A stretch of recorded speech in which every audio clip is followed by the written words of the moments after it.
आए हैं। ड्रोन हमले में जापोरिजिया में कोहराम मचा हुआ है और जापोरिजिया में कई लोगों के मारे जाने की खबर है। तो बड़ी अपडेट आपको दे रहे हैं। यूक्रेन पर रूस का बड़ा ड्रोन हमला, तस्वीरें आई हैं। जापोरिजिया में रूस ने ड्रोन से बम बरसा दिए हैं। ड्रोन हमले में जापोरिजिया में कोहराम मचा हुआ है। जापोरिजिया में कई लोगों के मारे जाने की खबर सामने आ चुकी है।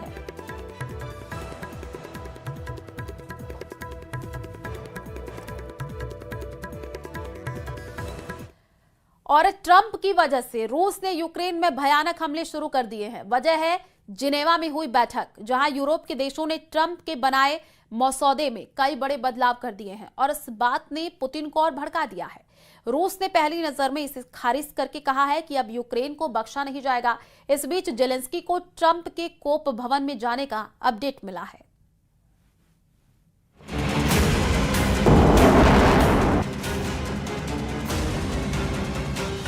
जैसे आसमानी बिजली कड़कती है, जैसे मौत बांटने वाली बिजली गिरती है, वैसे ही दृश्य कीव में रात को दिखते हैं। अचानक बहुमंजिला इमारत से ड्रोन टकराता है, जोरदार धमाका होता है। धमाके के बाद धुआं ही धुआं, आग ही आग। रूस के भयानक हमलों से यूक्रेन में कोहराम मच गया है, लेकिन प्रेसिडेंट ट्रंप जेलेंस्की की रेंज से बाहर हो गए हैं। जेलेंस्की ट्रंप की सीधी बातचीत के जल्द आसार नहीं दिख रहे हैं। रूस का हमला तेज हो गया है। कीव में बीती रात सबसे भयानक रही। रात में बम धमाकों से यूक्रेन की राजधानी दहलती रही। धमाके इतने जोरदार थे कि बारूदी विस्फोट के बाद आग से पूरा शहर रह रहकर जगमगा रहा था। पुतिन ने पूरा जोर लगा दिया है। पुतिन ने सारी फोर्स लगा दी है। पुतिन सारे हथियार आजमाने लगे हैं, क्योंकि युद्ध का फैसला जल्द होना है। युद्ध में समझौते की घड़ी आ गई है। रूस अपनी पकड़ को इतना मजबूत कर देना चाहता है जिससे उसकी सभी शर्तें मानने पर ट्रंप और जेलेंस्की मजबूर हो जाएं। ताबड़तोड़ हमले से पुतिन ने उन दुश्मनों को भी चैलेंज दिया है जिन्हें ट्रंप के बनाए शांति समझौते की शर्तें पसंद नहीं आ रही हैं। पुतिन ने ऐसे देशों को मिसाइलों से मैसेज देना शुरू कर दिया है जो उनकी विश लिस्ट पूरी नहीं होने दे रहे हैं। कीव पोस्ट की रिपोर्ट के मुताबिक पेचेस्क्री में 22 मंजिला अपार्टमेंट को रूस ने ड्रोन बम से उड़ा दिया है। उधर ट्रंप ने जेलेंस्की से फिलहाल किसी भी मीटिंग से साफ मना कर दिया है। प्रेसिडेंट ट्रंप के एक हफ्ते तक बहुत ज्यादा बिजी होने की जानकारी व्हाइट हाउस से दी गई है।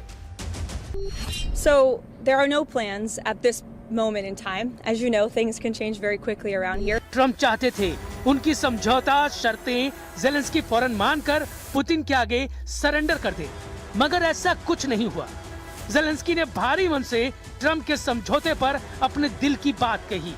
उन्होंने दुनिया से इमोशनल अपील कर यूक्रेन के हितों की रक्षा का हवाला दिया। तब से ट्रंप का दिमाग गर्म हो रखा है, इसलिए छुट्टी के बहाने वो जेलेंस्की से दूरी बना रहे हैं। 25 नवंबर की शाम को डोनाल्ड ट्रंप वॉशिंगटन डीसी से फ्लोरिडा चले गए हैं। 30 नवंबर तक ट्रंप के फ्लोरिडा से लौटने का कोई प्लान नहीं है, यानी 5 दिन तक ट्रंप छुट्टी मनाएंगे। इस बीच यूक्रेन का क्या होगा बताना मुश्किल नहीं। व्हाइट हाउस प्रेस सचिव ने ये जानकारी भी दी। रूस को यूरोपीय देशों का रुख पता है, इसलिए पुतिन ने यूरोपीय देशों को साइड कर रखा है। ट्रंप की टीम से पुतिन के प्रतिनिधि सीधी बात कर रहे हैं। हालांकि ट्रंप के बनाए रोड मैप पर शांति समझौता फ्रांस को नागवार गुजर रहा है।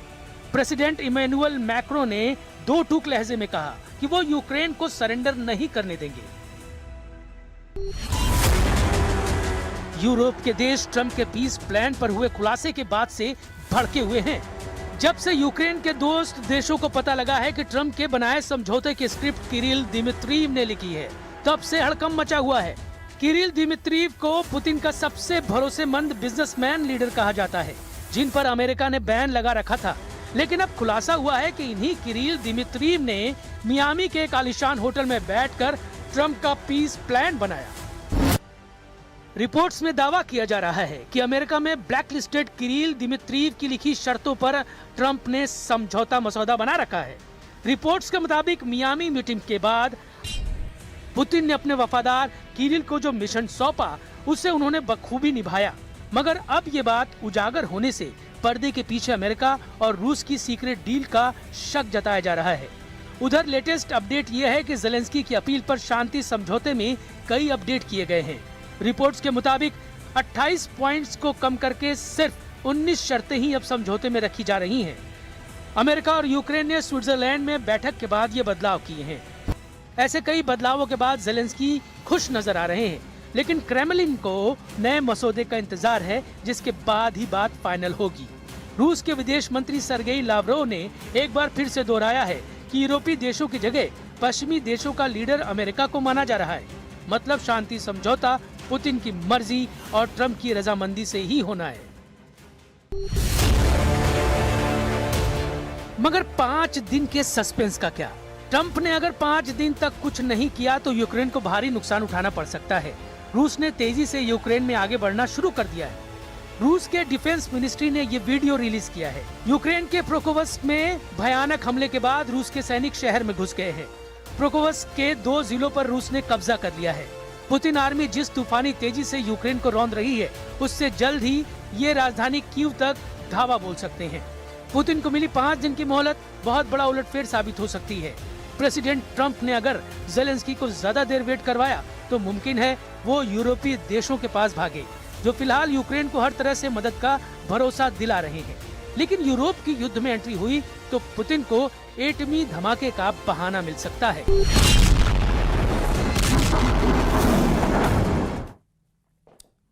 और भारत से करीब 4,500 किलोमीटर दूर अफ्रीका महाद्वीप में एक इतना शक्तिशाली ज्वालामुखी फटा कि इसकी राख राजधानी दिल्ली तक पहुंच गई। हालांकि राहत की बात यह है कि अब से करीब आधे घंटे पहले इथियोपियन ज्वालामुखी की ये राख भारत के आसमान में पूरी तरह हट गई और अब चीन की तरफ बढ़ रही है। आपको बता दें कि इथियोपिया में हेली गुब्बी नाम का ये ज्वालामुखी 12,000 साल से निष्क्रिय पड़ा था। देखिए रिपोर्ट।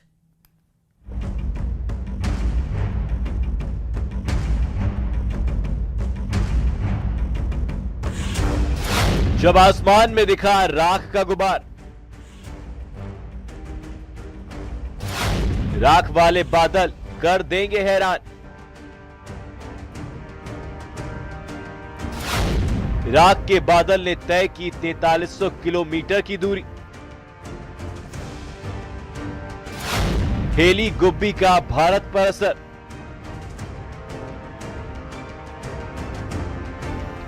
ये खौफनाक मंजर हर किसी को हैरान कर देगा।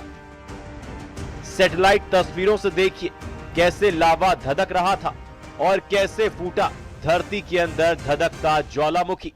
ज्वालामुखी हेली गुब्बी। हैरानी की बात तो यह थी कि जो वोल्केनो शांत पड़ा था उसमें अचानक हलचल कैसे हुई। आसमान में राख के बादल, गुबार दिखा या कहीं राख वाले बादल। आखिर कहां फटा है ये ज्वालामुखी? दरअसल अफ्रीका के इथियोपिया के अफार इलाके में मौजूद हेली गुब्बी ज्वालामुखी 12,000 साल बाद 23 नवंबर 2025 को अचानक फट पड़ा। उसके बाद लोग हैरान रह गए। इन राख के बादल को देखकर लोग दौड़ लगाने लगे। वैज्ञानिकों के मुताबिक विस्फोट ने लगभग 14 किलोमीटर ऊंचाई तक राख का गुबार हवा में पहुंचा दिया। इस ज्वालामुखी का असर भारत में भी देखने को मिला। ये राख के बादल 25-45 हजार फीट ऊंचे हैं, जो दिल्ली, राजस्थान और उत्तर भारत तक पहुंच गए। असर ये हुआ कि कई अंतर्राष्ट्रीय उड़ानें रद्द या डाइवर्ट हुई हैं। दिल्ली में आनंद विहार, एम्स सफदरगंज के पास जहरीला स्मॉग छाया है और AQI 400 के पार पहुंच गया है।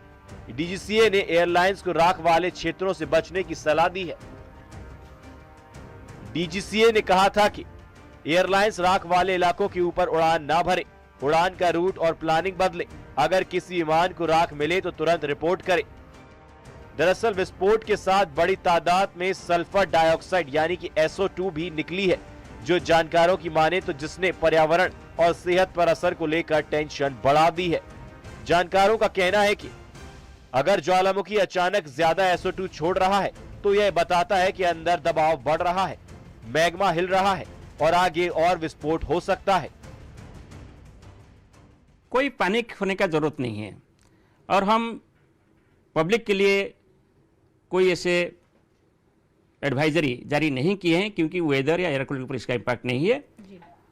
मगर जो अपर एटमॉस्फेयर में जो एयरक्राफ्ट ऑपरेशन हो रहा है, इनके लिए हम एडवाइजर जारी किए हैं। सभी एयरक्राफ्ट ऑपरेटर्स एयरपोर्ट के जरिए हम एडवाइजरी इशू कर रहे हैं। वैज्ञानिकों के मुताबिक होलोसीन काल में इसकी कोई गतिविधि दर्ज नहीं हुई थी, इसलिए यह विस्फोट हैरान करने वाला है।